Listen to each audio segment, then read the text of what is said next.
ونذيرا وداعيا إلى الله بإذنه وسراجا منيرا.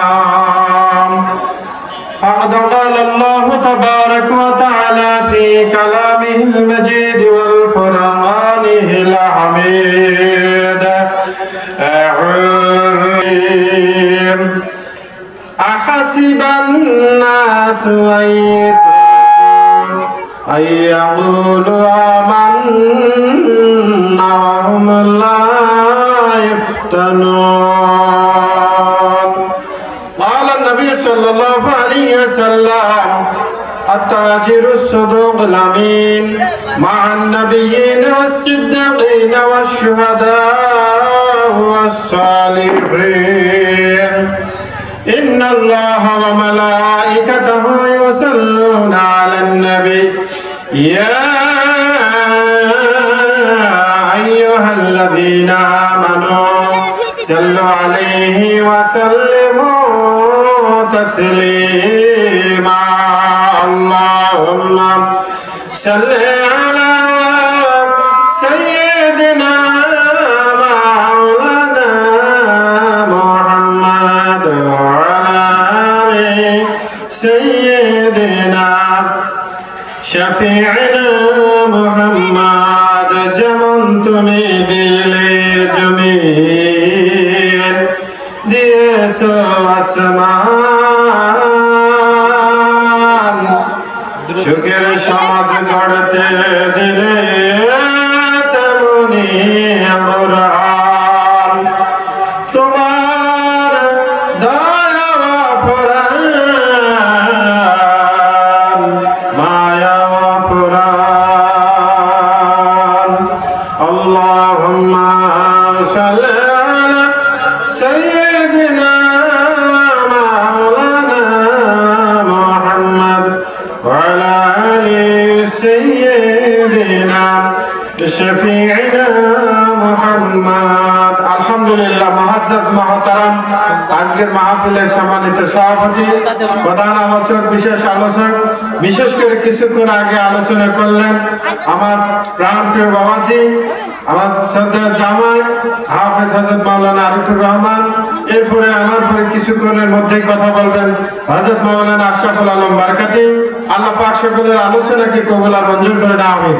প্রিয় হাজিরিন, আজকের যে মাজমা বসেছে, এই কোরআনের মাজমা বসাতে আপনারা খুশি না বেজার? তাহলে একটু আওয়াজ দিয়ে বলি আলহামদুলিল্লাহ। আমরা আরো খুশি যে আপনাদের যে সুন্দর সাউন্ড সিস্টেম, সুর তরঙ্গ। আমি এই সাউন্ড সিস্টেমে কথা বলার শুরুতেই এই কর্ণধার আমার প্রাণ প্রিয় লালিম ভাইয়ের জন্য আমি দোয়া করি। আমাদের লালিম ভাই, তার এই প্রতিষ্ঠান, আমার মেজো ভাই সেলিম ভাই এসেছেন। এই সুর তরঙ্গ, এই সুর কোরআনের সুরকে আল্লাহ পাক যেন কবুল আর মঞ্জুর করুন, বলেন আল্লাহুম্মা আমিন। প্রিয় হাজিরিন, আমার আল্লাহ রাব্বুল আলামিন বলেন কোরআনুল কারীমের মধ্যে, দুনিয়ার মানুষ যদি বলে আমি ঈমান আনয়ন করেছি, শুধু মুখে বললে হবে না। আল্লাহ রাব্বুল আলামিন বলেন হাসিবান নাস ওয়াইয়ুতরাকু ইয়াকুলু আমান্না ওয়া হুম লা ইফতানুন। আল্লাহু আকবার। আল্লাহ রাব্বুল আলামিন বলেন বান্দা ঈমান এনেছে, কথা বললেই, মুখে বললেই হবে না। আমি আল্লাহ রাব্বুল আলামিন তাকে পরীক্ষা করব, যাচাই বাছাই করব। ঈমান এনেছে কথা বলার পরে মসজিদে যায় না, এমন লোকের সংখ্যা আছে না নাই? ঈমান এনেছে কথা শুধু মুখে বলে, মসজিদে নাই, নামাজ কালামে নাই, হক কথা বলার পক্ষে নাই, আল্লাহর রাসূলের পক্ষে নাই, আল্লাহর হুকুমের পক্ষে নাই, কিন্তু রাস্তায় গানে বাজনানে বিভিন্ন জায়গায় বলে আমি ঈমানদার। আমার আল্লাহ রাব্বুল আলামিন বলেন ঈমান এনেছে কথা বললেই তাকে ছেড়ে দেওয়া হবে না। সুবহানাল্লাহ। ঈমানের পরীক্ষা নবী রাসূলগণ দিয়েছেন, ঈমানের পরীক্ষা সাহাবীরা দিয়েছেন। এই জামানায় যারা ঈমান আনয়ন করেছে, আল্লাহর পথে আছে, নবীজির আদর্শকে যারা মেনে নিয়েছে, নবীর আদর্শ বাস্তবায়নের চেষ্টা যারা করতেছে, হাজিরান, পূর্বের আলোচক মহোদয় বলেছেন এই কোরআন ভিত্তিক সমাজের মধ্যে যারা আছে, কোরআনী আন্দোলনের মধ্যে আছে, কোরআনকে প্রতিষ্ঠা আন্দোলনে যারা আছে, এরা হলো ঈমানদারদের দলভুক্ত। বলুন সুবহানাল্লাহ। বেশি এই কথা বললে আল্লাহ পাক ছাড় দেবেন না। আমার আল্লাহ রাব্বুল আলামিন পরীক্ষা করে দেখবেন, আল্লাহ তাআলা পরীক্ষা করবেন বান্দা মুখে বলার পর পরে আল্লাহ তাআলার হুকুম মেনে নিয়েছে কিনা। এজন্য আল্লাহ তাআলা 5 ওয়াক্ত নামাজ ফরজ করেছেন। আল্লাহু আকবার। আল্লাহ রাসূল সাল্লাল্লাহু আলাইহি ওয়াসাল্লামের প্রিয় সাহাবী আব্দুল্লাহ ইবনে হুযায়ফা সাহাবী, আব্দুল্লাহ ইবনে হুযায়ফা সাহাবী রাদিয়াল্লাহু তাআলা ঈমান গ্রহণ করলেন। সুবহানাল্লাহ।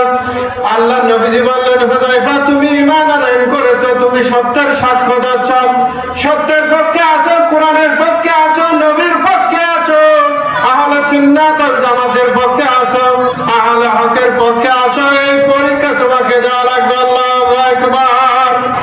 আল্লাহর নবীজি বললেন, ও হুযায়ফা তোমাকে দাওয়াতি কাজ করা লাগবে।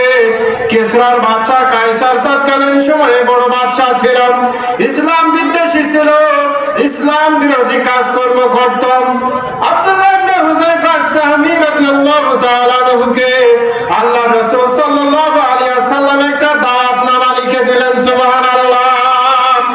ঈমান এনেছে, কথা বলার পরে তুমি আল্লাহর পক্ষে কথা বলবে না, নবীজির পক্ষে কথা বলবে না, কোরআনের পক্ষে কথা বলবে না, হকের কথা বলবে না। আবার ঈমান এনেছে, কথা বললে আল্লাহ তাআলা ছেড়ে দেবেন না। আব্দুল্লাহ ইবনে হুযায়ফা সাহাবী রাদিয়াল্লাহু তাআলা বলেন, ইয়া রাসূলুল্লাহ, ইয়া হাবিবাল্লাহ, ঈমান যখন আনয়ন করেছি, কালেমা যখন পড়েছি, আপনার হাতে যখন বায়াত গ্রহণ করেছি, আপনি যা অর্ডার করবেন আমি সেই অর্ডার মানার জন্য আমি প্রস্তুত আছি। সুবহানাল্লাহ। লিল্লাহি তাকবীর, নারে তাকবীর। আমরা দেখেছি মসজিদে আল্লাহু আকবার ধ্বনি দেওয়ার কারণে এক শ্রেণীর মানুষের মধ্যে চুলকানি লেগেছিল।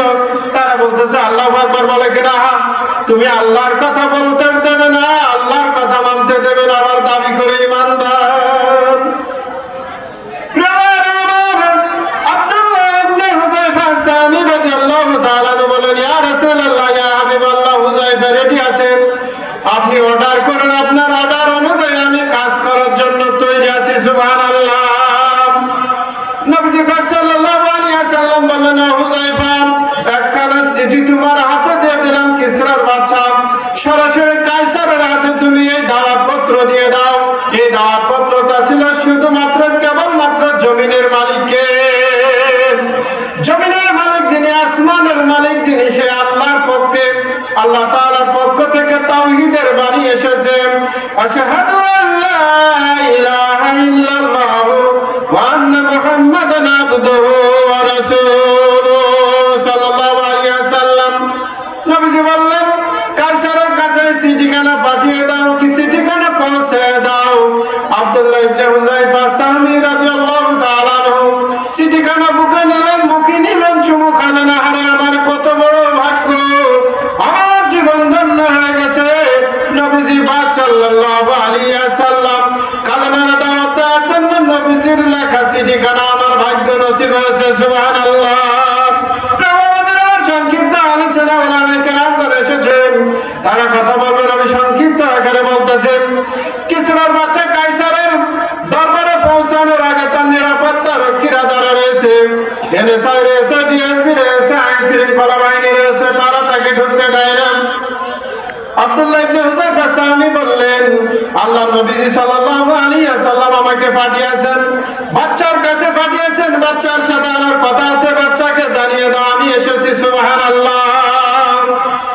সৈন্যরা বলে, এই বাচ্চার দরবারে কেউ আসলে মাথা নিচু করে, কিন্তু আমরা দেখেছি কায়সারের এই দরবারে আসার সময় আব্দুল্লাহ ইবনে হুযায়ফা রাদিয়াল্লাহু তাআলা আনহু তিনি হলেন মাথা নত করলেন না, মাথাটা টান টান করে উঁচু করে দাঁড়িয়েছিলেন। সুবহানাল্লাহ। প্রবাদীরা আমার চিঠিখানা পৌঁছানোর সাথে সাথে, দাওয়াতের কথা পৌঁছানোর সাথে সাথে কায়সারের মাথা আগুন লেগে গেল, গায়ে আগুন জ্বলে গেল। লিল্লাহি তাকবীর, নারে তাকবীর। আল কোরআনের আলো, সংসদে আলো, তোমার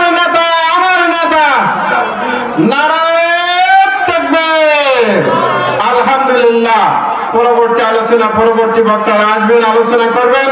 আশপাশে যে সকল ভাইরা আছেন এই কোরআনের মাজমায়, কোরআনের বাগানে চলে আসুন। সব সিস্টেম ভালো আছে, সাউন্ড সিস্টেম ভালো আছে, সব রকম সিস্টেম ভালো আছে। আলেম ওলামাগণ আসতেছেন, এখানের আয়োজনও খুব সুন্দর আছে। আপনারা চলে আসেন, মাহমুদের বসার ব্যবস্থা আছে। আল্লাহ রাব্বুল আলামিন সকলকে মাহফিলে আসা এবং বসার তৌফিক দিন। আমিন। আসসালামু আলাইকুম ওয়া রাহমাতুল্লাহি ওয়া বারাকাতুহু।